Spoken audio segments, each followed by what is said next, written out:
इस दुनिया का निज़ाम ऐसा बनाया है कि इस दुनिया में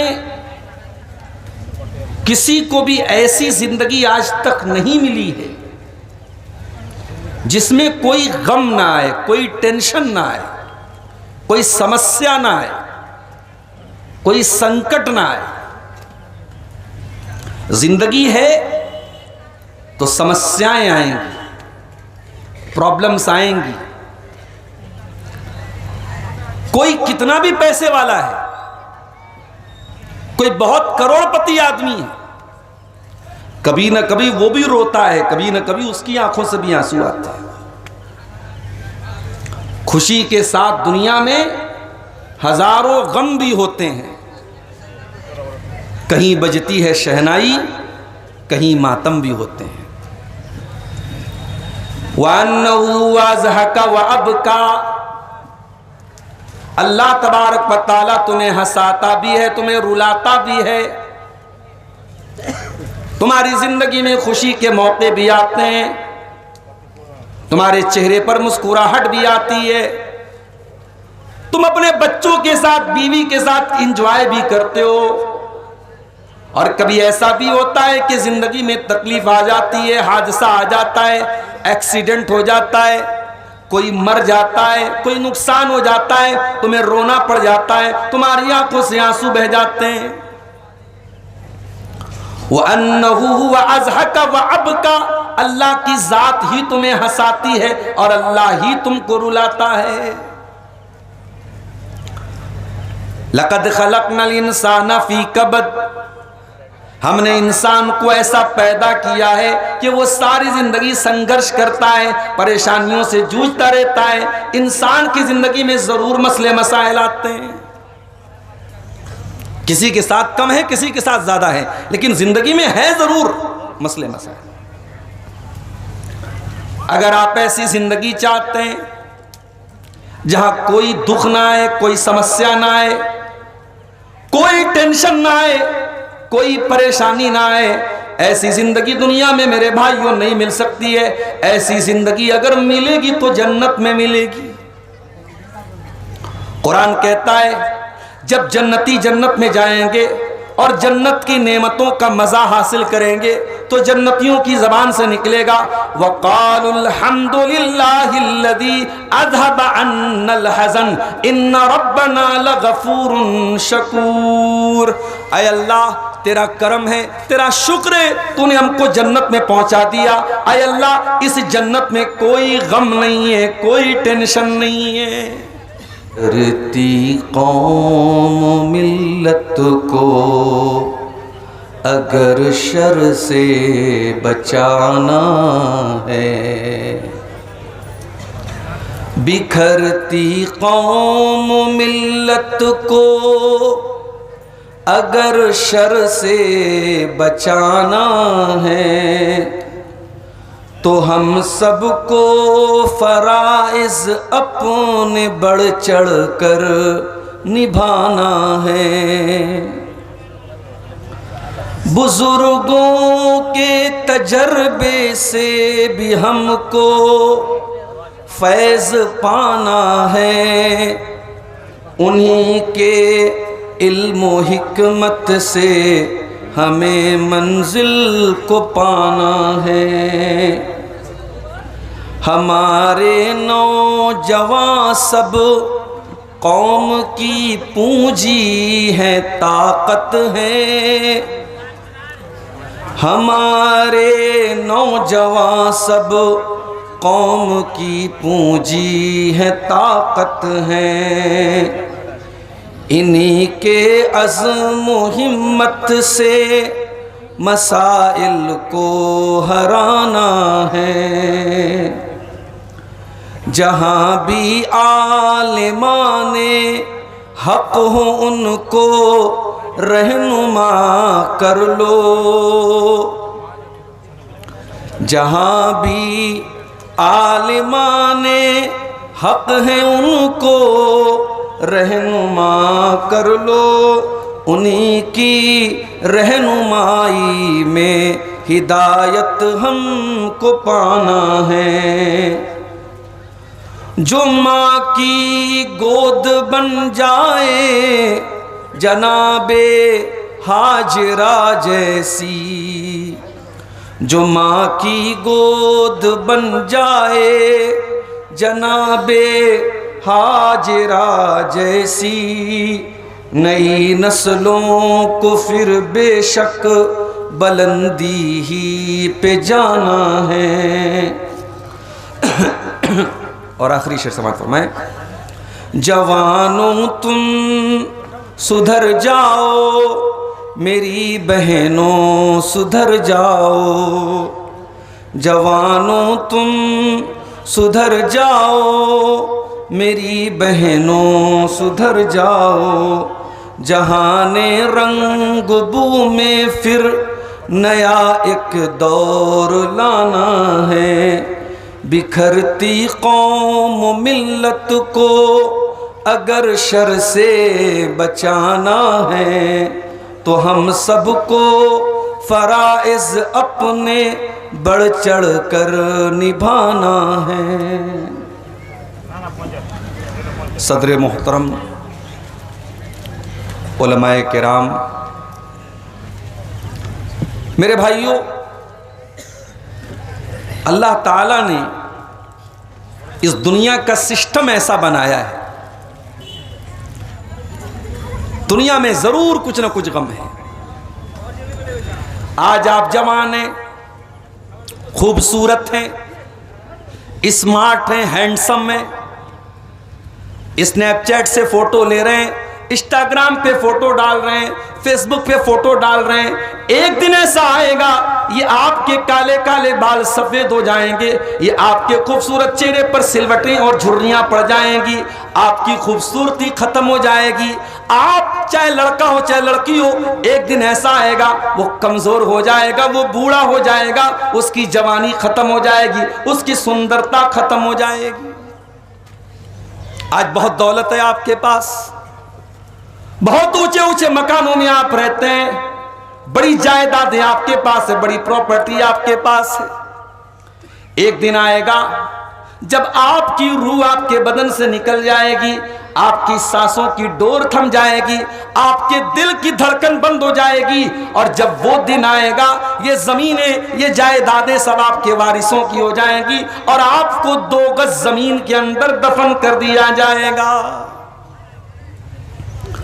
मार्केट में कपड़ा लेने जाते हो, बहुत नाप तौल के बहुत देखभाल के कपड़ा लेते हो। गरीब आदमी अपने हिसाब से कपड़ा लेता है, अमीर आदमी अपने हिसाब से कपड़ा लेता है। कोई बड़े ब्रांडेड का शौकीन होता है, वो अपनी जीन्स की पैंट भी किसी खास ब्रांड की पहनता है। वो कुर्ते का कपड़ा भी लेने जाता है तो रेमंड्स का लेता है, किसी खास ब्रांड का लेता है। ओ ब्रांडेड करने वालों, जिस दिन तुम्हारा इंतकाल हो जाएगा तुम्हें कोई ब्रांडेड कपड़ा नसीब ना होगा, तुम्हें कफन के मामूली कॉटन के कपड़े में तुम्हें कफनाया जाएगा। कफन का कपड़ा, सफेद कपड़ा, उसी कफन में गरीब को भी कफनाया जा रहा है, उसी कफन में अमीर को भी कफनाया जा रहा है।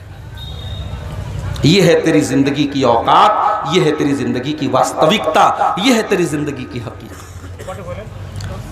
दो दुनिया में बड़ी शान से अपनी 4 व्हीलर से चला करता था, तेरी कार में एसी चला करती थी, तू मई और जून के महीने में भी अपनी कार से निकलता था तो एक पसीने की बूंद भी तेरे माथे पे नहीं आती थी। तेरी गाड़ी की एसी बहुत अच्छी चला करती थी।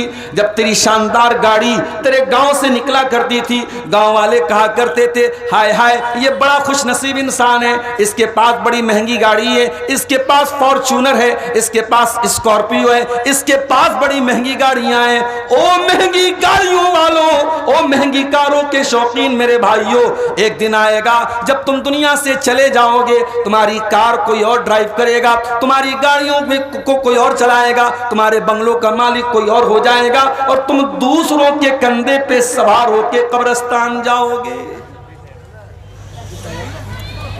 और वो बेटा जो बहुत मोहब्बत करता था आपसे, वो बेटा भी आपको अपने घर में रखने के लिए तैयार नहीं होता। वो बीवी जो आपके मरने पर बड़े आंसू बहाएगी, 4 महीने तक इद्दत गुजारेगी, 4 महीना 10 दिन तक।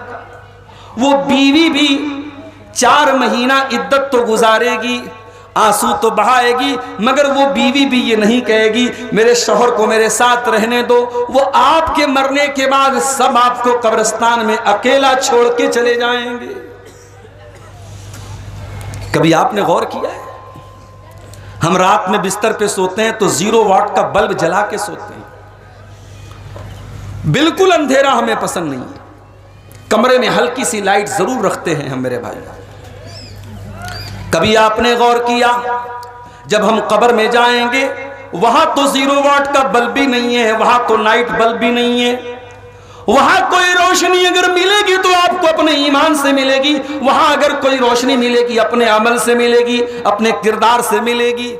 फेसबुक पर आपको कितने लोगों ने लाइक किया, वहां इससे कोई मतलब नहीं। इंस्टाग्राम पर आप डिजिटल क्रिएटर बन गए, बड़ी अच्छी आईडी बना ली आपने, बड़े फॉलोअर्स हो गए आपके, बड़े फोटोज आपके डाल रहे हैं आप इंस्टाग्राम के ऊपर, बहुत लोगों ने आपको फॉलो कर लिया है। और दुनिया की फैन फॉलोइंग के पीछे भागने वालों, और दुनिया में सोशल मीडिया पर शोहरत पाने वालों, और दुनिया में सोशल मीडिया के जरिए गंदगी फैलाने वालों और वल्गर फोटो और वीडियो डालने वालों, 4 पैसे तो तुम कमा लोगे, चंद पैसे तो तुम कमा लोगे, लेकिन ये इंस्टाग्राम की आईडी, ये स्नैपचैट की आईडी, ये यूट्यूब का चैनल आपकी कब्र में आपके काम नहीं आएगा। वहां रोशनी मिलेगी तो ईमान से मिलेगी, वहां रोशनी मिलेगी तो अमल से मिलेगी।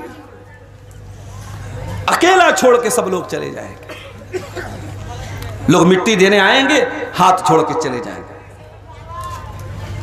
कोई पुरसाने हाल नहीं होगा मेरे प्यारे साथी। गौर करो मेरे प्यारे साथी, इंसान सिर्फ अपनी मौत के ऊपर गौर करे, इंसान दहल जाएगा। सिर्फ अपनी मौत के ऊपर गौर कर ले इंसान को पता चल जाएगा इंसान की औकात क्या है, इंसान की हैसियत क्या है, इंसान कितना बेबस और कमजोर है।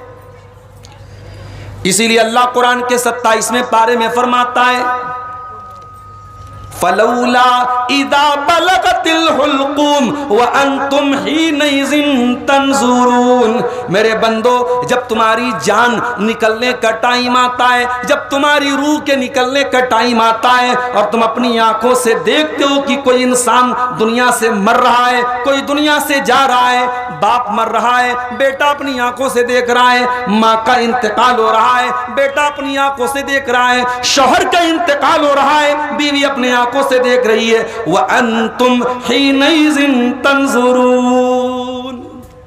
देख रहे हो तुम्हारा अपना बिछड़ रहा है, तुम्हारा करीबी दुनिया से जा रहा है, मगर तुम कुछ कर नहीं सकते। व नहनु अक़रबु इलैहि मिनकुम वलाकिन ला तुबसिरून। मरने वाला दुनिया से जा रहा है, तुम उसकी चारपाई के पास बैठे हो और तुम्हें यह लगता है कि मेरे बाप का इंतकाल हो रहा है और बाप से सबसे करीब में मैं बैठा हूं, मेरे शौहर का इंतकाल हो रहा है और उससे सबसे करीब में मैं बैठी हूं। ऐ अल्लाह के बंदो, व नहनु अक़रबु इलैहि मिनकुम, तुमसे भी ज्यादा करीब उस मरने वाले के अल्लाह है। अल्लाह तो तुमसे भी ज्यादा करीब है, लेकिन अल्लाह तुमको नजर नहीं आ रहा है। वलाकिन ला तुबसिरून, तुम देख नहीं रहे हो, अल्लाह तो तुमसे भी ज्यादा करीब है।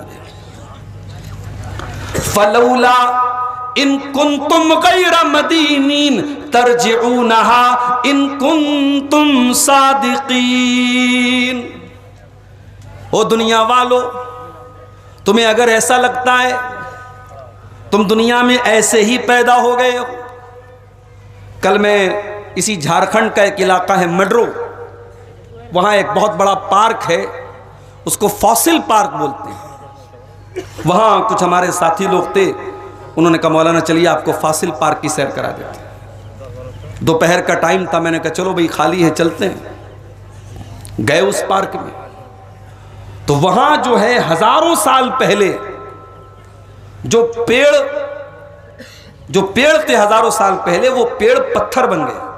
अल्लाह की कुदरत से पेड़ पत्थर बन गए। उसी को इंग्लिश में फॉसिल कहते हैं, हिंदी में उसको जीवाश्म बोलते हैं। तो उस पार्क में ऐसे पत्थरों को इकट्ठा कर किया गया है, उसको सजाया गया है। तो वहाँ एक म्यूजियम भी था, म्यूजियम में हम लोग गए तो वहां पे एक फिल्म हमको दिखाई गई, एक डॉक्यूमेंट्री हमको दिखाई गई। तो डॉक्यूमेंट्री में पूरी दुनिया का इतिहास बताया गया कि ये धरती कैसे बनी, ये कायनात कैसे बनी। अब साइंस वाले तो यही बताते हैं कि कायनात में सिर्फ धूल ही धूल थी, अचानक एक बहुत जोरदार धमाका हुआ, जमीन अलग हो गई, सूरज अलग हो गया, मंगल ग्रह अलग हो गया, सारे जितने गैलेक्सीज हैं सब अलग अलग हो गई। साइंस तो यही बोलती है ना, साइंस थोड़ी बोलती है कि अल्लाह ने बनाया है। तो साइंस ये कहते हैं सब कुछ अपने आप हो गया, अपने आप जमीन बन गई, अपने आप आसमान बन गया, अपने आप बारिश होने लगी, अपने आप जानवर पैदा हो गए, डायनासोर पैदा हो गए, फिर दुनिया में बंदर आया, फिर बंदर थोड़ा खड़ा होकर चलने लगा, फिर बंदर से इंसान बन गया, फिर इंसान थोड़ा और तरक्की याफ्ता हो गया। यही साइंस यही बताती। तो मैं वो डॉक्यूमेंट्री देख रहा था तो मुझे कुरान की आयत याद आ गई कि साइंस ये कहती है कि साहब आपके ऊपर कोई शक्ति नहीं, आपके ऊपर कोई ताकत नहीं। कुरान कहता है फलौला इन कुंतुम गैर मदीनीन, ऐ मेरे बंदो अगर तुम्हारे ऊपर कोई शक्ति नहीं है, तुम्हारे ऊपर कोई ताकत नहीं है, तुम्हें कोई बनाने वाला नहीं है, तुम्हें कोई पैदा करने वाला नहीं है, तो तुम मरने वाले को बचा के दिखा लो, तुम उसकी रूह को वापस करके दिखा लो। तरजिऊनहा इन कुंतुम सादिकीन, तुम मरने वाले की जान को वापस पैदा कर दो। नहीं कर सकते, नहीं कर सकते। आज तक दुनिया में मरने के बाद किसी इंसान को जिंदा नहीं किया जा सका। जब तक अल्लाह ताला का हुक्म ना हो, मरने के बाद कोई दोबारा जिंदा। साइंस ने बहुत तरक्की कर ली, साइंस आज तक नहीं समझ पाई कि इंसान मर कैसे जाता है, इंसान की रूह कैसे निकल जाती है। तो ये जो जिंदगी है मेरे भाई, ये जिंदगी ऐसी कि इसमें गम आएंगे, इस जिंदगी में समस्याएं आएंगी, टेंशन आएंगी, और दुनिया में कुछ ऐसे भी लोग होते हैं जिनको रोजी रोटी की टेंशन है, किसी को बच्चों की टेंशन है, किसी को बीवी की टेंशन है। एक हस्ती ऐसी थी 1400 साल पहले, उनको अलग ही एक टेंशन थी। 1400 साल पहले अरब की धरती पर अल्लाह ने एक रसूल भेजा। अब्दुल्ला के घर में अब्दुल मुत्तलिब के पोते बन के आए, आमीना के पेट से पैदा हुए, उनका नाम था मोहम्मद सल्लल्लाहु अलैहि वसल्लम। अल्लाह ने उनको अपना आखिरी नबी बनाया, और अल्लाह के उस आखिरी नबी को क्या टेंशन थी मेरे भाइयों। कुरान कहता है फलअल्लका बाखिउन नफ्सका अला आसारिहिम इल्लम युमिनु बिहाज़ल हदीस असफा।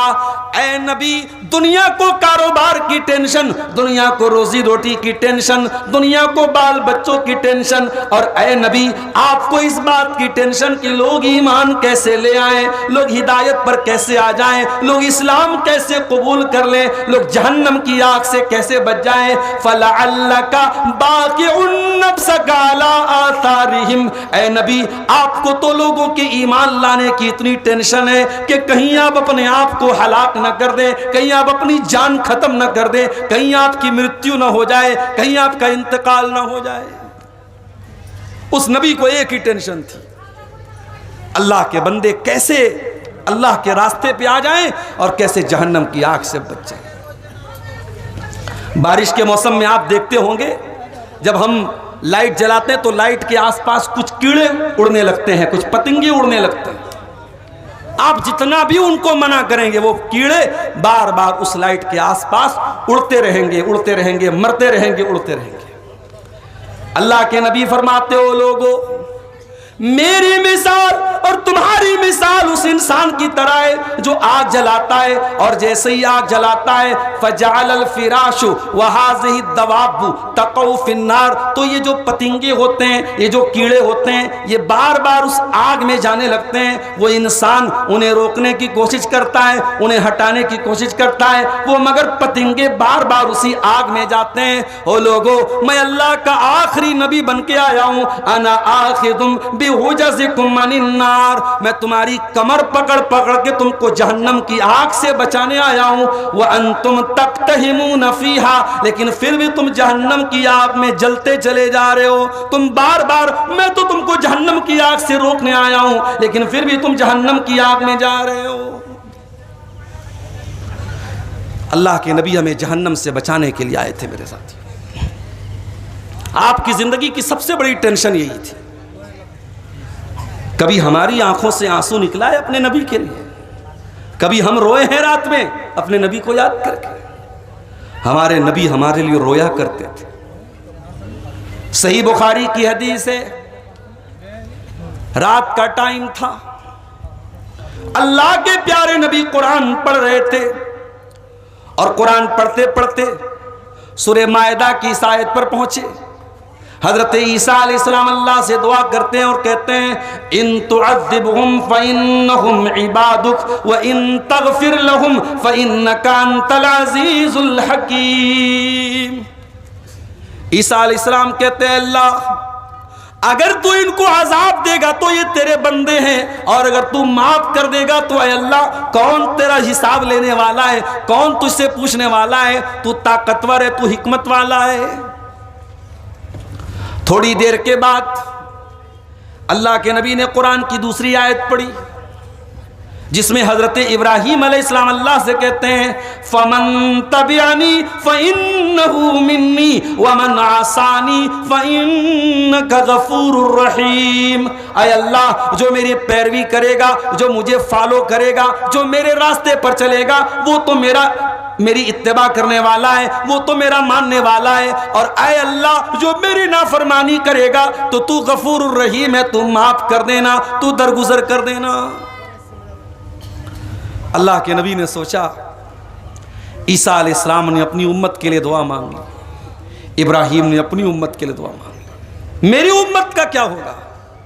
बुखारी के अल्फाज हैं, अल्लाह के रसूल रोने लगे, आंसू बहने लगे और हाथ उठाया और रोते हुए कहने लगे, अल्लाहुम्मा उम्मती, अल्लाहुम्मा उम्मती। ऐ अल्लाह, मेरी उम्मत का क्या होगा? ऐ अल्लाह, मेरी उम्मत का क्या होगा? नबी की आंख से आंसू गिरे और अल्लाह को कोई परवाह ना हो, ऐसा नहीं हो सकता। नबी की आंख से आंसू गिरे, अल्लाह ने फौरन जिब्रील को भेजा। ऐ जिब्रील, मुझे तो सब पता है, जाओ नबी से पूछो क्यों रो रहे हैं। जिब्रील अमीन आते, मायुब की का या मोहम्मद, ऐ अल्लाह के नबी क्यों रो रहे हैं? क्या बात है, आपकी आंखों से आंसू क्यों बह रहे हैं? अल्लाह के नबी फरमाते हैं, ऐ जिब्रील, मैं अपनी उम्मत के गम में रो रहा हूं, मैं अपनी उम्मत की टेंशन में रो रहा हूं, मेरी उम्मत का कयामत के दिन क्या होगा? अल्लाह ने फरमाया, ऐ जिब्रील, जाओ मेरे नबी को बता दो, मेरे नबी से कह दो, इन्ना सनुर्दीका फी उम्मतिका वला नसूका। ऐ मेरे हबीब, ऐ मेरे आखिरी नबी, आपकी उम्मत के बारे में आपको टेंशन लेने की जरूरत नहीं है, आपको परेशान होने की जरूरत नहीं है। ऐ नबी, हम आपकी उम्मत के बारे में आपको खुश कर देंगे, आप परेशान न हो। ये थी नबी की टेंशन। सलाम उस पर जो उम्मत के लिए रातों को रोता था, सलाम उस पर जो फर्शे खाक पर जाड़े में सोता था, सलाम उस पर के जिसके घर में चांदी थी न सोना था, सलाम उस पर के टूटा बोरिया जिसका बिछौना था। हमें तो वो नबी मिले हैं मेरे प्यारे साथी, उस नबी को टेंशन भी रहती थी तो अपनी उम्मत की टेंशन रहती थी। लक़द जाअकुम रसूलुम मिन अनफुसिकुम अज़ीज़ुन अलैहि मा अनित्तुम हरीसुन अलैकुम। ओ लोगो, हमने तुमको ऐसा रसूल दिया है, ऐसा नबी दिया है जो जान से बढ़ के तुमसे प्यार करते हैं, जो तुमसे बहुत मोहब्बत करते हैं। अज़ीज़ुन अलैहि मा अनित्तुम, तुम तकलीफ में पड़ जाओ, मेरे नबी को ये गवारा नहीं है, मेरे नबी को ये बर्दाश्त नहीं है। अभी तरावी की नमाज आपने पढ़ी कि नहीं रमजान में? कि तरावी नबी ने 3 दिन पढ़ाई थी और बुखारी की रिवायत है, तीनों दिन सहाबे किराम की बड़ी भीड़ आ गई मस्जिद में। पहले दिन थोड़े लोग आए, दूसरे दिन ज्यादा लोग आ गए, तीसरे दिन पूरी मस्जिद भर गई। इसका मतलब कि सहाबा को शौक था अभी तक तरावी की नमाज नहीं होती थी, लेकिन जब नबी ने पढ़ाई नमाज ये, तो सहाबा बड़े शौक के साथ आए और उन्होंने तरावी की नमाज पढ़ी। आज हमारा हाल क्या है? शुरू रमज़ान में तरावी की नमाज होती है, मस्जिद भरी रहती है, फिर जैसे जैसे रमज़ान गुजरने लगता है तरावी की नमाज में तादाद कम होने लगती है, और कहीं कहीं तो बहुत कम हो जाती है, कहीं कहीं बिल्कुल लोग बहुत कम हो जाते हैं। हम तो तरावी की नमाज से भागते हैं, हम तो इबादत से जी चुराते हैं। सहाबे किराम का जज्बा देखो मेरे प्यारे भाइयों। अल्लाह के प्यारे नबी ने 3 दिन तरावी की नमाज पढ़ाई। रमज़ान की 23वीं रात को आपने पहली तरावी पढ़ाई, बहुत सारी भीड़ आ गई सहाबा की। फिर 25वीं रात में आप आए तो उससे ज़्यादा सहाबा की भीड़ आ गई। फिर 27वीं रात को आप आए तो और ज़्यादा भीड़ आ गई, मस्जिद भर गई तमाम सहाबे किराम की। चौथी रात में 29वीं रात में जब अल्लाह के नबी आए तो सहाबा इंतजार करने लगे कि अल्लाह के नबी आएंगे, और अल्लाह के नबी सल्लल्लाहु अलैहि वसल्लम नहीं आए। पूरी रात गुजर गई। फजर की नमाज का टाइम आया, अल्लाह के प्यारे नबी मस्जिद में आए। ओ मेरे सहाबा, मुझे मालूम था तुम रात भर मेरा वेट करते रहे, मेरी प्रतीक्षा करते रहे, मेरा इंतजार करते रहे, मुझे मालूम था, मैं जानबूझ करके नहीं आया। अय अल्लाह के नबी, हमें तो बहुत अच्छा लग रहा था, हमने तो 3 दिन तक आपके साथ ये नमाज पढ़ी थी, हम तो आज भी पढ़ना चाहते थे, आप क्यों नहीं आए रात में? हम तो रात भर आपका इंतजार करते रहे, आपने तरावी की नमाज हमको क्यों नहीं पढ़ाई? आपने फरमाया, ऐ मेरे सहाबा, तुम्हारा जज्बा मैंने देखा, तुम्हारा शौक मैंने देखा, मैं डर गया कि कहीं ये नमाज फर्ज न हो जाए। अगर ये फर्ज हो जाएगी तो तुम इसको निभा नहीं पाओगे, मुश्किल हो जाएगी। इस डर से मैंने छोड़ दिया, मैंने 3 दिन पढ़ा के छोड़ दिया। मैं डर गया कि कहीं ये नमाज फर्ज न हो जाए। अल्लाह अकबर। नबी को अपनी उम्मत का इतना ख्याल है कि कहीं ये नमाज फर्ज ना हो जाए और मेरी उम्मत के लिए परेशानी न बन जाए। उसके बाद अल्लाह के रसूल ने तरावी की नमाज जमात के साथ नहीं पढ़ाई। हज़रत उमर का दौर आया तो हज़रत उमर ने लोगों से कहा कि अल्लाह के रसूल ने तरावी की नमाज इसलिए जमात से 3 दिन के बाद पढ़ाना बंद कर दिया था कि कहीं फ़र्ज ना हो जाए। अब फ़र्ज होने का डर ख़त्म हो गया है, लिहाजा दोबारा जमात से तरावी की नमाज होनी चाहिए। फिर हज़रत उमर ने फिर से तरावी को स्टार्ट कराया और वहाँ से लेके आज तक उम्मत तरावी की नमाज जमात के साथ पढ़ती है। तो अल्लाह के नबी को टेंशन होती थी अपनी उम्मत की। मेरे भाइयों, हमारी ज़िंदगी में भी बहुत सारी टेंशनें होती हैं। इन टेंशनों का इलाज क्या है? हमारी समस्याओं का समाधान क्या है? हमारी प्रॉब्लम का सॉल्यूशन क्या है? हम अपने मसले को कहां लेके जाए, कहां हल करें? तो आज की मेरी तकरीर का जो टॉपिक है वो यही है कि इस्लाम में गम का इलाज क्या है, इस्लाम में टेंशन का इलाज क्या है। हमारी ज़िंदगी में जो समस्याएं आती हैं, जो टेंशन आती है, उनका इलाज हमारे नबी ने, हमारे अल्लाह ने, हमारे कुरान ने क्या बताया। आइए हम कुरान और हदीस की रोशनी में तलाश करने की कोशिश करते हैं। मेरे प्यारे साथियों, अगर आप अपने गम को दूर करना चाहते हैं, अगर टेंशन को दूर करना चाहते हैं, तो कुरान कहता है पहला काम क्या करना है? तौहीद पर आना है। अगर आप एक अल्लाह के मानने वाले, अगर आप तौहीद पे चलने वाले हैं, दुनिया की बड़ी से बड़ी मुसीबत आ जाए, बड़ा से बड़ा गम आ जाए, आपका कुछ भी बिगड़ने वाला नहीं है। फ़अक़िम वजहका लिद्दीन हनीफ़ा फितरतल्लाहिल्लती फ़तरन्नास अलैहा। ऐ मेरे नबी, आप अपना चेहरा उस अल्लाह की तरफ कर लीजिए जिस अल्लाह ने पैदा किया है। और ऐ मेरे नबी, ये तौहीद ही इंसान की फितरत है, जिस फितरत पर अल्लाह ने पैदा किया है। अल्लाह ने हमें तौहीद पर पैदा किया है। दुनिया में बच्चा पैदा होता है तौहीद पर पैदा होता है। दुनिया में आने के बाद कोई मूर्ति की इबादत करने लगता है, कोई पत्थर की इबादत करने लगता है, कोई ईसा मसीह की इबादत करने लगता है। दुनिया में आने के बाद लोग शिर्क करते हैं, लेकिन अल्लाह ने जो प्राकृतिक तौर पर, जो नेचुरल तौर पे हमें पैदा किया है, मेरे प्यारे साथियों, तौहीद पर पैदा किया है। इसलिए इस्लाम ये कहता है तौहीद को अपना लो, एक अल्लाह की इबादत करने वाले बन जाओ, तुम्हारी जिंदगी में चैन आ जाएगा, सुकून आ जाएगा। अल्लज़ीना आमनू वलम यल्बिसू ईमानहुम बिज़ुल्मिन उलाइका लहुमुल अम्नु वहुम मुहतदून। ऐ मेरे बंदो, तुम ईमान वाले बन जाओ और अपने ईमान में शिर्क की मिलावट मत करो, शिर्क की मिलावट मत करो। मुझे मालूम है, मैं साहिबगंज और पाकुड़ के इलाके में हूँ। यहाँ अल्हम्दुलिल्लाह हमारी अहले हदीसों की तादाद बहुत अच्छी तादाद है और हमारे यहाँ शिर्क व बिदअत ना के बराबर है। लेकिन हाँ, मैं ये भी बता दूँ आपको कि कहीं कहीं जहालत की वजह से अब अहले हदीसों के यहाँ भी शिर्क व बिदअत की गुमराही अब आने लगी है। कहीं कहीं अहले हदीसों के यहाँ भी अब तावीज़ पहना जाने लगा है। अब कहीं कहीं हमारे यहाँ भी बदअकीदगी वाली चीजें आने लगी हैं। बिल्ली ने रास्ता काट दिया तो कहीं कहीं हमारे लोग भी अपनी गाड़ी रोक लेते हैं, बिल्ली ने रास्ता काट दिया। कहीं कहीं हमारे घर की औरतें भी औलाद नहीं हो रही है और किसी ने कहा फला दरगाह पे चली जाओ तो दरगाह पे जाने के लिए भी तैयार हो जाती हैं। मेरे प्यारे भाइयों, मेरी माँ और बहनों, तौहीद का मतलब यही है कि मर जाओ, कट जाओ, मगर तौहीद से समझौता नहीं करना है। पेशानी झुकेगी तो अल्लाह के सामने झुकेगी, अल्लाह के सिवा किसी और के ऊपर भरोसा नहीं करना है।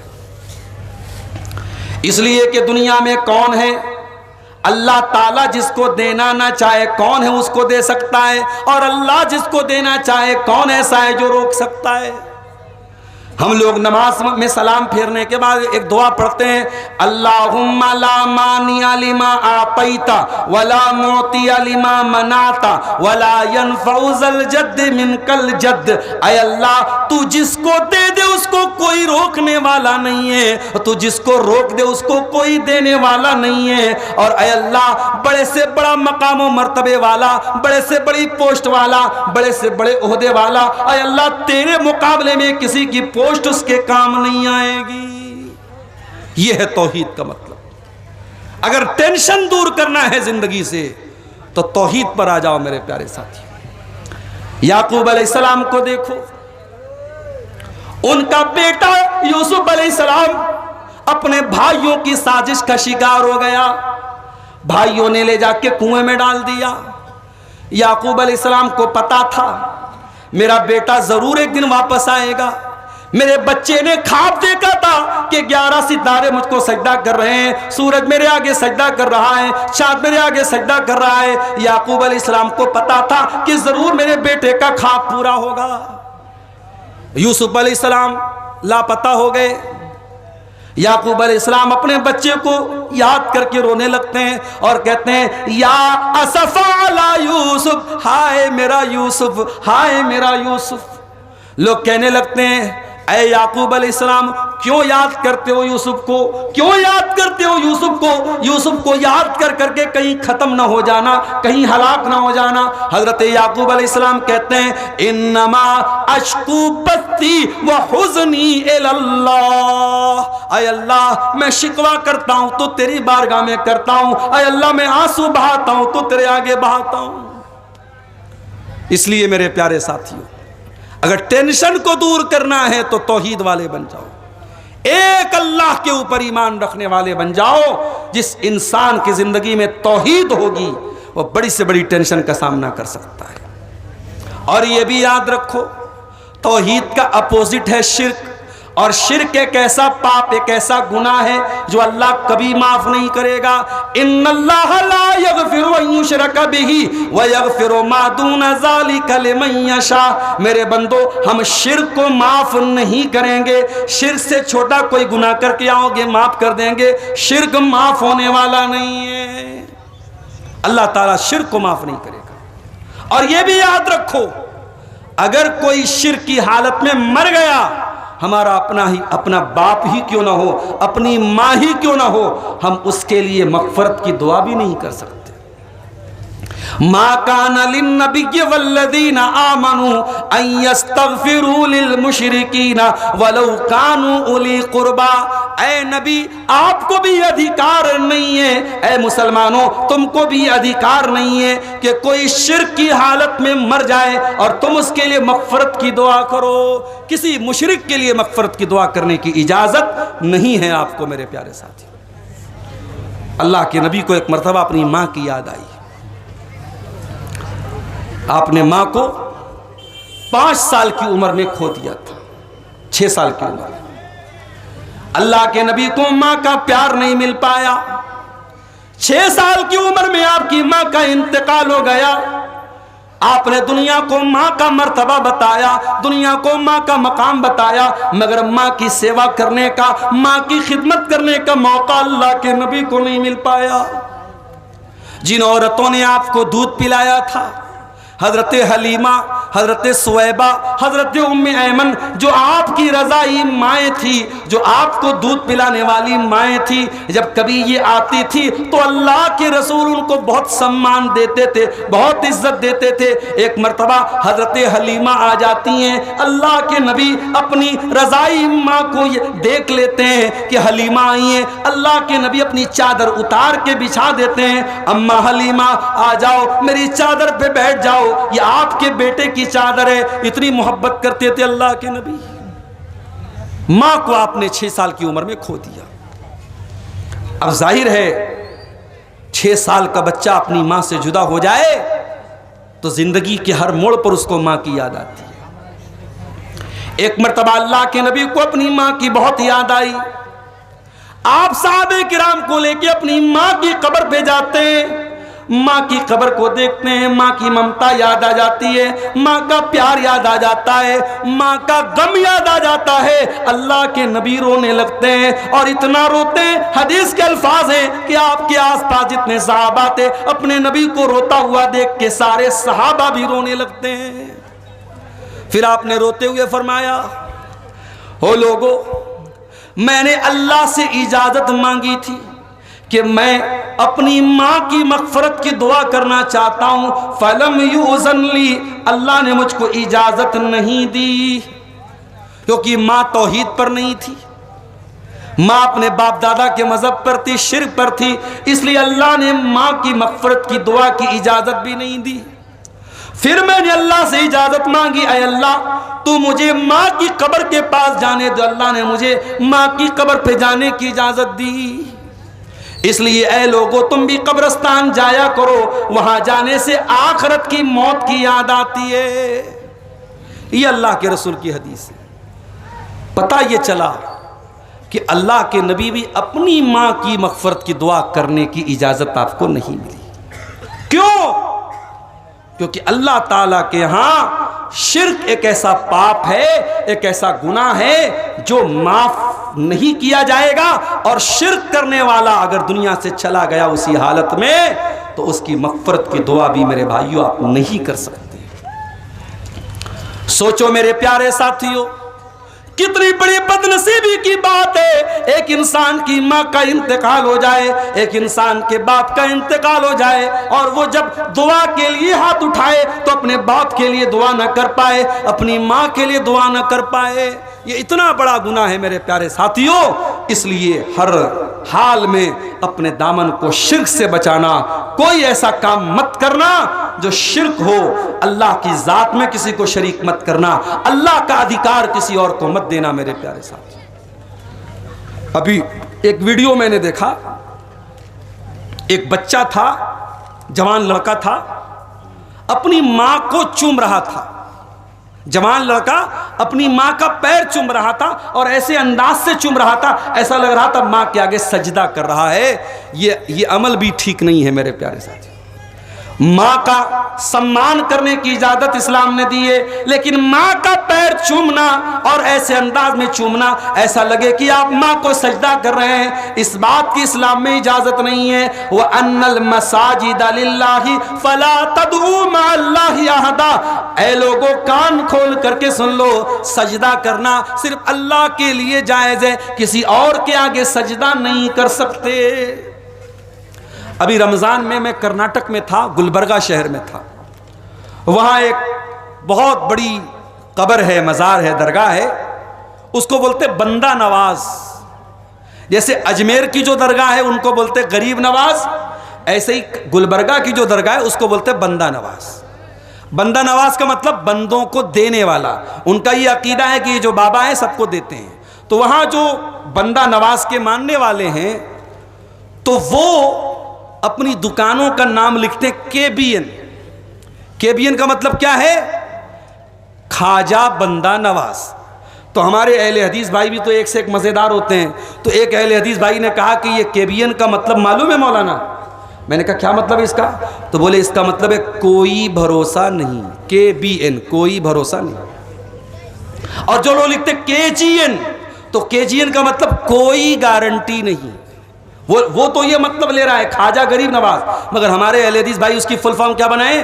कोई गारंटी नहीं। अच्छा, कुछ लोग लिखते हैं वाई केजीएन, या ख्वाजा गरीब नवाज, तो उसकी उन्होंने क्या बनाया? यकीनन कोई गारंटी नहीं। तो ये है, ये अकीदा हमारा है, अल्लाह तबारक व तआला के सिवा कोई हमारा गरीब नवाज नहीं है, कोई बंदा नवाज नहीं है, कोई दस्तगीर नहीं है। मेरे प्यारे साथी, आज उम्मत को कहां लेके चले गए मेरे भाई? इन बुजुर्गों की कब्रें बना के उनके ऊपर सजदा किया जा रहा है, चादर चढ़ाई जा रही है, औरतों का रेला लगा हुआ है, औरतों की लाइन लगी है। कान खोल के सुन लो मेरे प्यारे साथियों, दुनिया का सबसे बड़ा पाप शिर्क है। इन्न शिर्क लज़ुल्मुन अज़ीम। अगर टेंशन से बचना है, अगर गम से बचना है, अगर परेशानी से बचना है, तो सबसे पहले शिर्क से बचना पड़ेगा। अपने दामन को शिर्क से बचाना होगा। तो ये पहली चीज होगी। इस्लाम में गम का इलाज क्या है? तौहीद को अपना लीजिए मेरे प्यारे साथियों। दूसरी चीज, अभी रमजान का महीना गुजरा, कभी आपने गौर किया रमजान हमें क्या सिखाने आया था? माफ करना, हमने रमजान का सही मतलब नहीं समझा। रमजान आया, हमने क्या समझा कि रमजान आ गया, भूखे रहने का महीना आ गया, प्यासे रहने का महीना आ गया, 13-13 घंटे 14-14 घंटे भूखा रहना पड़ेगा। ओ लोगो, रमजान भूखे रहने का नाम नहीं है, रमजान प्यासे रहने का नाम नहीं है। रमजान का असल मकसद क्या है? अब अल्लाह से पूछते हैं। अल्लाह फरमाता है, या अय्युहल्लज़ीना आमनू कुतिबा अलैकुमुस्सियामु कमा कुतिबा अलल्लज़ीना मिन क़ब्लिकुम लअल्लकुम तत्तकून। ऐ ईमान वालो, ये रमजान का रोजा इसलिए फर्ज किया गया है ताकि तुम अल्लाह से तकवा वाले बन जाओ, अल्लाह का तकवा तुम्हारे अंदर पैदा हो जाए, अल्लाह का डर पैदा हो जाए। पता ये चला रमजान हमें तकवा सिखाने आया था। हो लोगो, एक महीना रोजा रखने के बाद हम सब अपने गिरेबान में झांके कि एक महीना रोजा रखने के बाद अगर हमने तकवा नहीं सीखा, अगर हमने अल्लाह का डर नहीं सीखा, तो हमने क्या सीखा मेरे भाइयों? रमजान हमारा वजन कम करने के लिए नहीं आया था, रमजान हमें भूखा रखने के लिए नहीं आया था, रमजान हमें तकवा सिखाने आया था। और जानना चाहते हो तकवा क्या है? आओ मैं आपको एग्जाम्पल देता हूं तकवा किसको कहते हैं। अभी तो रमजान फरवरी और मार्च में आ गया ना। अभी ये 6-7 साल पहले, 10 साल पहले ये रमजान अप्रैल में आता था, मई में आता था, तब भी हम रोजा रखते थे। अब ये फरवरी में आ गया, मौसम थोड़ा अच्छा हो गया, तब भी हमें रोजा रखना है। और 2030 में जो रमजान आएगा उसमें 2 बार रमजान आएगा, एक बार जनवरी में आएगा, एक बार दिसंबर में आएगा, तब भी हम रोजा रखेंगे। सर्दी का मौसम रहेगा, आसान रहेगा रोजा रखना, तब भी हम रोजा रखेंगे।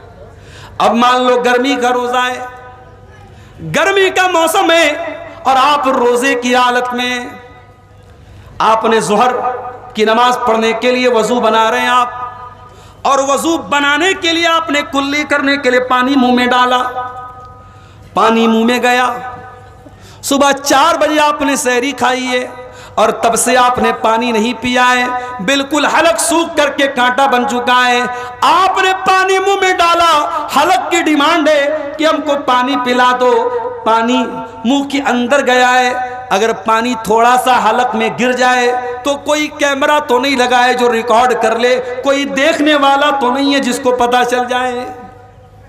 मगर गौर करो मेरे साथियों, एक मुसलमान अपना रोजा नहीं तोड़ता है। गर्मी है, प्यास लग रही है, पानी मुंह के अंदर गया है, 2-4 बूंदे अगर पानी की हलक के अंदर गिरा ले कोई देखने वाला नहीं है, मगर मुसलमान कुल्ली करता है, पानी मुंह में डाल करके बाहर निकाल देता है। इसी का नाम तकवा है मेरे साथ। जहां कोई देखने वाला ना हो, जहां किसी का कोई डर ना हो, वहां पर अल्लाह का डर हमारे अंदर पैदा हो जाए, इसी का नाम तो तकवा है। और रमजान तकवा सिखाने के लिए आया था मेरे साथियों। हमने रमजान में खाना छोड़ा था रोजे की हालत में, पानी छोड़ा था रोजे की हालत में, बीवी को छोड़ा था रोजे की हालत में। खाना नहीं खाते थे, बीवी के पास नहीं जाते थे, पानी नहीं पीते थे, ये सब चीजें हलाल थी मगर रोजे की हालत में हराम हो गई। पता ये चला कि रोजा रख करके अल्लाह ताला हमें ये सबक सिखा रहा है, ऐ मेरे बंदे, अगर तू 14 घंटे मेरे कहने पर तू खाना छोड़ सकता है, पानी छोड़ सकता है, तो ऐ मेरे बंदे तू हराम चीजों को क्यों नहीं छोड़ सकता है। आज कितने कारोबार हैं हमारे समाज में जो हराम तरीके से हो रहे हैं। मोबाइल बेचने वाला बजाज फाइनेंस, हमारे यहां ये 0% इंटरेस्ट पर मोबाइल लीजिए, बेच रहे कि नहीं बेच रहे लोग। और मना करो तो जवाब क्या देते, मौलाना धंधा करना है हमको, हम नहीं बेचेंगे फाइनेंस पर, हमारी दुकान नहीं चलेगी। लोग कैश में नहीं खरीदते हैं, लोग नगद नहीं खरीदते, हमें फाइनेंस पर बेचना हमारी मजबूरी है। हराम को मजबूरी बना लिया आपने। जिस नबी ने कहा था कि सूद का खाना हराम है, सूद का खिलाना हराम है, और सूद की गवाही देना हराम है, और सूद को लिखना हराम है, और तू बैठ करके दुकान पर बजाज फाइनेंस के जरिए, सूद के जरिए तू सामान बेच रहा है। यह बात याद रखो मेरे साथियों, किस्तों पर कोई सामान खरीदना बेचना इस्लाम में हराम नहीं है, मगर ये जो बैंकों के थ्रू और फाइनेंस कंपनियों के थ्रू जो फाइनेंस हो रहा है ये हराम है। और क्यों हराम है? क्योंकि उसमें सूद शामिल है। अगर आपने बजाज फाइनेंस से कोई सामान लिया और महीने की जो तारीख ईएमआई की तारीख, अगर टाइम से आपने ईएमआई का पेमेंट नहीं किया, अगले दिन फौरन पेनाल्टी लगेगी, फौरन फाइन लगेगी। ये जो पेनाल्टी लग रही है यही सूद है, यही इंटरेस्ट है, यही हराम है। लिहाजा उसका काम करना भी हराम है। आपने हराम को मजबूरी बना लिया।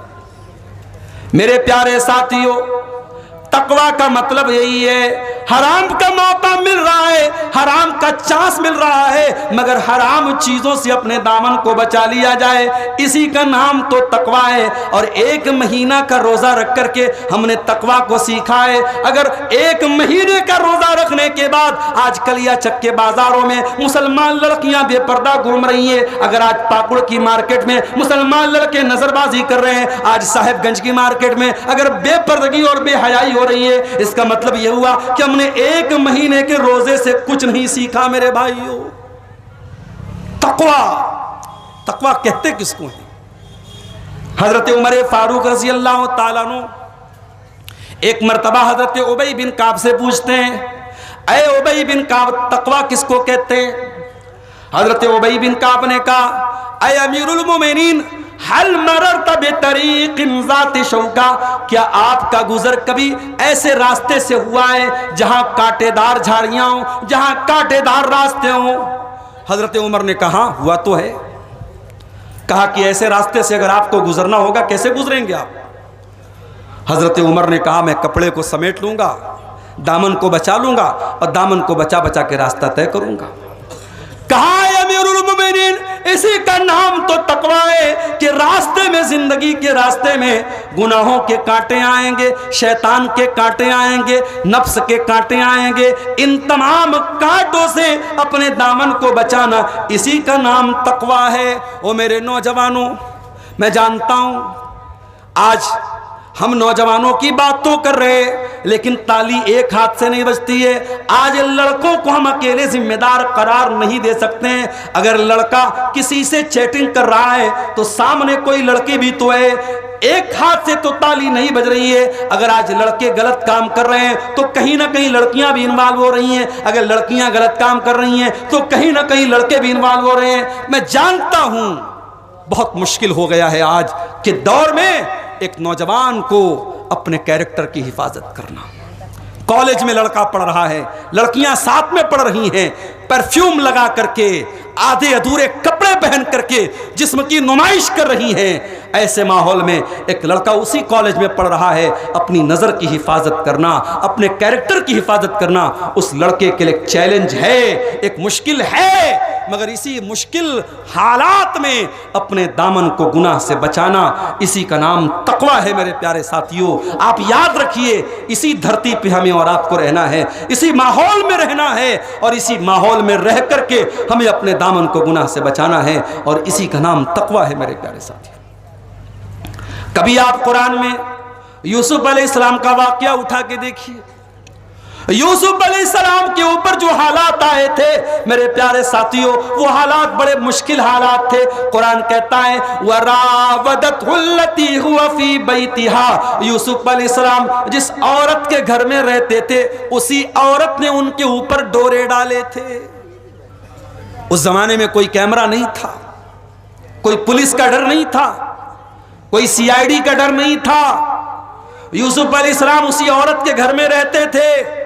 औरत खूबसूरत थी, जवान थी, यूसुफ भी जवान थे, यूसुफ भी खूबसूरत थे, और औरत खुद बुला रही थी, और औरत ने घर के सारे दरवाजे भी बंद कर दिए थे। और फिर वो औरत कह रही है कि ऐ यूसुफ मेरे पास आ जाओ। गौर करो मेरे नौजवानों, मेरी माओ बहनों, बुराई करने का सारा मौका मिल रहा था यूसुफ अलैहिस्सलाम, सारी सिचुएशन बड़ी खतरनाक थी, मगर यूसुफ अलैहिस्सलाम ने अपने दामन को बचा लिया। काला माअज़ल्लाह इन्नहु रब्बी अहसन मसवाया इन्नहु ला युफ्लिहुज़ ज़ालिमून। ऐ अजीज़ मिस्र की बीवी, ऐ मेरी मलका, ऐ ज़ुलेखा, मैं तेरे दावत गुनाह पर लब्बैक न कहूँगा, मैं तेरे साथ ये गलत काम नहीं कर सकता। मेरे अल्लाह ने तेरे घर में मुझको ठिकाना दिया है, ऐ ज़ुलेखा मैं तेरे साथ ये गलत काम नहीं कर सकता। ये है तकवा। और मेरे प्यारे साथियों, अगर जिंदगी में गम से बचना है तो तकवा वाले बन जाओ। और एक जुमला बोल रहा हूं, नोट कर लो, गुनाह कभी छुप नहीं सकता है। आज हमने कोई पाप किया, कोई गुनाह का काम किया, हमने सारे सबूत भी मिटा दिए, हमने सारे गवाहों को मिटा दिया, मगर वो गुनाह एक न एक दिन दुनिया के सामने आएगा। अगर दुनिया में नहीं आएगा तो कयामत के दिन सामने आएगा। वो धरती बोलेगी यौमइज़िन तुहद्दिसु अख़बारहा, जिस धरती पर बैठ के हमने गलत काम किया था वो धरती बोलेगी हत्ता इज़ा मा जाऊहा शहीदा अलैहिम समूहुम, हमारा कान बोलेगा, कान से क्या क्या तुम बातें सुनते थे, वह अबसारुहुम, हमारी आंखें बोलेंगी हमने आंखों से क्या क्या देखा था, और हमारी चमड़ी बोलेगी। अल्लाह ताला कयामत के दिन हमारी आंखों को भी गवाह बनाएगा, हमारे कानों को भी गवाह बनाएगा, हमारे बदन की त्वचा को, हमारी चमड़ी को भी गवाह बनाएगा। इसलिए मेरे भाइयों, गुनाह से वक्ती तौर पे मजा आ जाएगा, गुनाह से वक्ती तौर पे लज्जत मिल जाएगी, मगर गुनाह का असर बहुत भयानक पड़ेगा। गुनाह आपके बीवी बच्चों को परेशानी में डालेगा, आपको परेशानी में डालेगा, आपके कारोबार को परेशानी में डालेगा। इसलिए तकवा वाले बन जाओ, गुनाह से बचने वाले बन जाओ। और जब गुनाह से बचने वाले बन जाओगे तो अल्लाह गारंटी लेता है, वलौ अन्न अहलल कुरा आमनू वत्तक़ौ लफ़तहना अलैहिम बरकातिम मिनस समाई वल अर्दी। ऐ मेरे बंदो, अगर तुम तकवा वाले बन जाओ, तुम अल्लाह से डरने वाले बन जाओ, तो हम जमीन व आसमान की बरकत के दरवाजे खोल देंगे तुम्हारे ऊपर। ऐ बिजनेस करने वालों, ऐ मोबाइल शॉप चलाने वालों, इलेक्ट्रॉनिक सामान चलाने वालों, अल्लाह की कसम आप हराम तरीकों से पैसा कमाने के चक्कर में न पड़ो। अल्लाह हलाल से इतनी बरकत देगा कि आप सोच भी नहीं सकते। हलाल में अल्लाह बरकत नहीं देता है, बहुत बरकत देता है। हलाल के जरिए भी लोग करोड़पति बने हैं और बनते हैं मेरे साथ। अभी एक आदमी से मेरी मुलाकात हुई, कर्नाटक में, अरबपति आदमी है और हलाल तिजारत है, बेकरी का बहुत बड़ा कारोबार है। अपनी माँ के नाम से उन्होंने मदरसा कायम किया, बाप के नाम से उन्होंने मस्जिद बनाई, बहुत दीन का काम कर रहे हैं मेरे प्यारे साथियों। इसलिए ये बात याद रखिए, अल्लाह हलाल तरीके से भी आपको इतनी रोजी देगा कि आप सोच भी नहीं सकते। तो ये दूसरी चीज है, तकवा वाले बन जाओ, जिंदगी से गम दूर हो जाएगा, टेंशन दूर हो जाएगी। इस्लाम में गम को दूर करने का तीसरा तरीका, जिंदगी से टेंशन को दूर करने का तीसरा तरीका क्या है मेरे भाइयों? अल्लाह से तौबा किया करो, अल्लाह से माफी मांगा करो, अल्लाह के सामने अपने गुनाहों की माफी मांगा करो।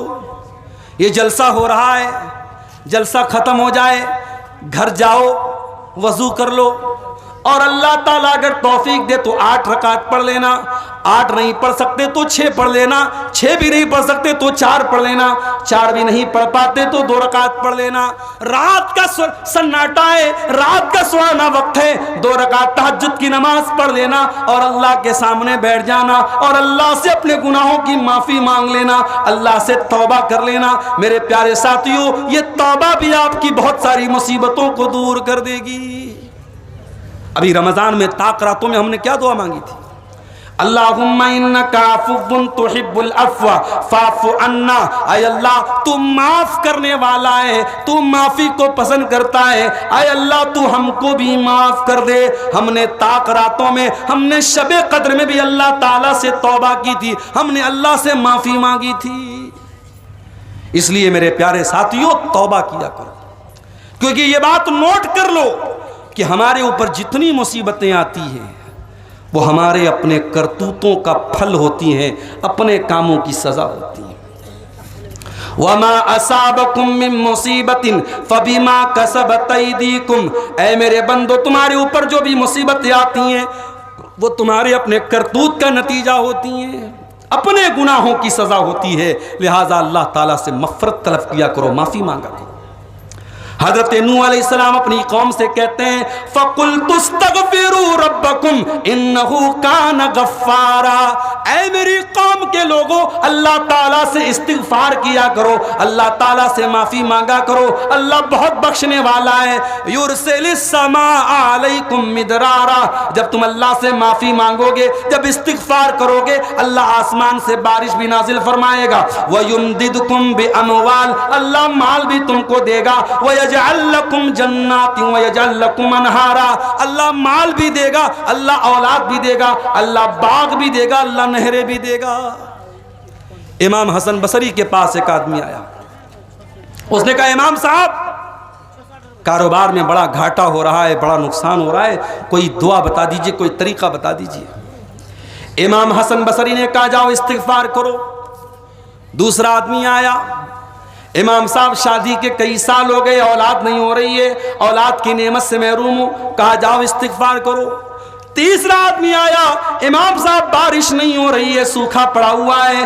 कहा, जाओ इस्तिग़फ़ार करो। चौथा आया, इमाम साहब, मेरे खेत में पैदावार नहीं हो रही है, मेरे पेड़ों में फल नहीं आ रहा है। कहा, जाओ इस्तिग़फ़ार करो। लोगों ने कहा, ऐ इमाम हसन बसरी, क्या बात है, हर मसले का एक ही हल बता रहे हैं, हर मरज़ की एक ही दवा बता रहे हैं। कहा, वो लोगों, ये दवा मैं नहीं बता रहा हूँ, ये दवा कुरान बता रहा है, ये कुरान के 29वें पारे में अल्लाह बता रहा है, फ़क़ुल्तुस्तग़फ़िरू रब्बकुम इन्नहु कान गफ़्फ़ारा युरसिलिस समा अलैकुम मिदरारा। इस्तिग़फ़ार से बहुत सारी मुसीबतें मेरे प्यारे साथियों दूर हो जाएंगी। तो इस्लाम में गम का ये तीसरा इलाज है कि हम अल्लाह ताला से तौबा और इस्तिग़फ़ार करें। चौथी चीज, अल्लाह का जिक्र किया करो, अल्लाह को याद किया करो, उठते बैठते चलते फिरते अल्लाह का नाम लिया करो। सुभान अल्लाह, अल्हम्दुलिल्लाह, ला इलाहा इल्लल्लाह, अल्लाहु अकबर पढ़ते रहा करो। घर में जाओ, बिस्मिल्लाह पढ़ के जाओ। घर से बाहर निकलो, बिस्मिल्लाह तवक्कलतु अलल्लाह पढ़ के निकलो। खाना खाओ तो अल्लाह का नाम लेके खाना खाओ। खाना खाने के बाद अल्लाह का शुक्र अदा करो। अगर आपकी जिंदगी में अल्लाह का जिक्र है तो आप कभी परेशान नहीं हो सकते हैं मेरे साथी। अल्लाह के प्यारे नबी फरमाते हैं कि अल्लाह ताला कहता है, अना इंदा ज़न्नी अब्दी बी व अना माहू इज़ा ज़करनी। मैं अपने बंदे के साथ होता हूँ। मेरा बंदा जब भी मुझको याद करता है, मैं अपने बंदे के साथ होता हूँ। अगर मेरा बंदा अकेले में मुझको याद करता है तो मैं भी अपने नफ्स में उसको याद करता हूँ। अगर मेरा बंदा किसी महफिल में मुझको याद करता है, मैं उससे अच्छी महफिल में उसको याद करता हूँ। अगर मेरा बंदा एक बित्ता मेरे करीब आता है, मैं एक हाथ उसके करीब आता हूँ। अगर मेरा बंदा एक हाथ मेरे करीब आता है, मैं एक गज उसके करीब आता हूं, मेरा बंदा चल के मेरे पास आता है, मैं दौड़ के उसके पास आता हूं। अल्लाह बहुत करीम है मेरे प्यारे साथी। ये एहसास अपने अंदर पैदा कर लो कि अल्लाह हमारे साथ है। हिंदुस्तान के मौजूदा हालात और हमारे कौम के जो हालात हैं, हमें यह बात याद रखनी चाहिए कि अगर हमारे दिल में यह एहसास है कि अल्लाह हमारे साथ है तो अल्लाह जरूर हमारी मदद करेगा। मेरे प्यारे साथी, याद करो अल्लाह के नबी जब गारे सौर में थे,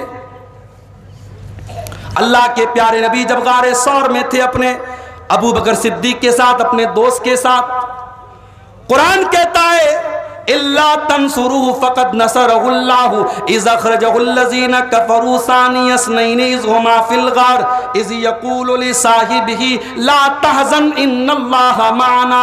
याद करो जब मेरा नबी गार में था और मेरे नबी के साथ उनके दोस्त भी थे, और जब उनके दोस्त ने कहा कि ऐ अल्लाह के नबी, ऐ अल्लाह के नबी हमारा क्या होगा, यहाँ तो दुश्मन बिल्कुल करीब आ चुका है, तो अल्लाह के नबी अपने दोस्त से कह रहे थे ला तहज़न इन्नल्लाह माना, अल्लाह हमारे साथ है, अल्लाह हमारे साथ है।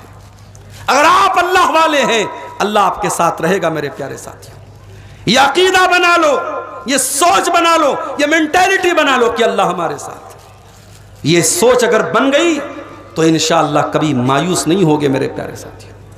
और ये भी याद रखो अल्लाह के लिए कोई चीज इम्पॉसिबल नहीं है।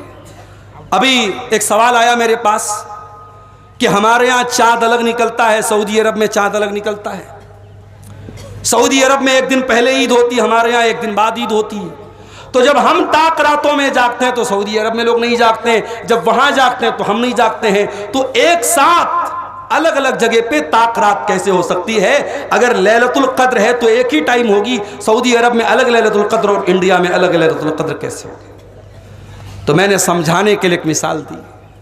मैंने कहा अच्छा ये बताओ कि अल्लाह के रसूल फरमाते कि जब सूरज डूबता है तो अल्लाह के अर्श के आगे सजदा करता है। ये अल्लाह के नबी की सही हदीस है कि सूरज जब डूबता है तो अल्लाह के अर्श के आगे सजदा करता है। अब जब इंडिया में सूरज डूबा, जब हमारे यहां मगरिब का टाइम हुआ, तो दुनिया में कहीं और फजर का टाइम भी हो गया, वहां सूरज निकल रहा है, कहीं रात भी है कहीं सुबह भी है। दुनिया में ऐसी टाइमिंग है कि हमारे यहां जब सूरज डूब रहा है तो कहीं निकल रहा है। तो अब इस हदीस का क्या मतलब लेंगे आप? अल्लाह के नबी तो फरमा रहे सूरज जब डूबता है अल्लाह के आगे सजदा करता है। इसका मतलब यह हुआ कि अल्लाह ताला कोई काम कैसे करता है इस पर हमें सवाल उठाने की कोई जरूरत नहीं है। अल्लाह हर चीज पर कादिर है मेरे प्यारे साथियों।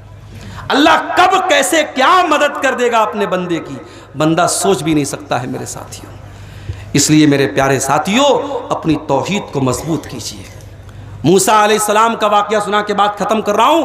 मूसा अलैहिस्सलाम जा रहे थे अपनी कौम को लेकर के, और पीछे फिरौन आ रहा था लश्कर लेकर के, और सामने दरिया था, समुंदर था, पानी था। कुरान कहता है फलम्मा तरा अल जमानी काला असहाबु मूसा इन्ना लमुदरकून।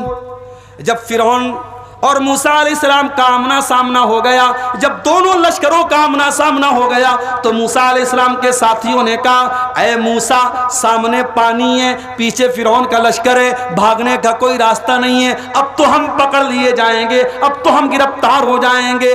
काला कल्ला इन्न मई रब्बी सयहदीन। मूसा अलैहिस्सलाम ने कहा ऐसा कभी नहीं हो सकता, मेरा अल्लाह मेरे साथ है, मेरा रब मेरे साथ है, वो जरूर कोई ना कोई रास्ता निकालेगा। जब मूसा अलैहिस्सलाम ने इतने यकीन के साथ कहा कि मेरा अल्लाह मेरे साथ है, तो अल्लाह ने मूसा अलैहिस्सलाम से क्या कहा? फ़अौहैना इला मूसा अन इज़रिब बिअसाकल बहरा। ऐ मूसा अपनी लाठी को पानी के ऊपर मार दो। मूसा अलैहिस्सलाम ने पानी को लाठी को पानी पर मारा। फनफलक फकान कुल्लु फिरकिन कत्तौदिल अज़ीम।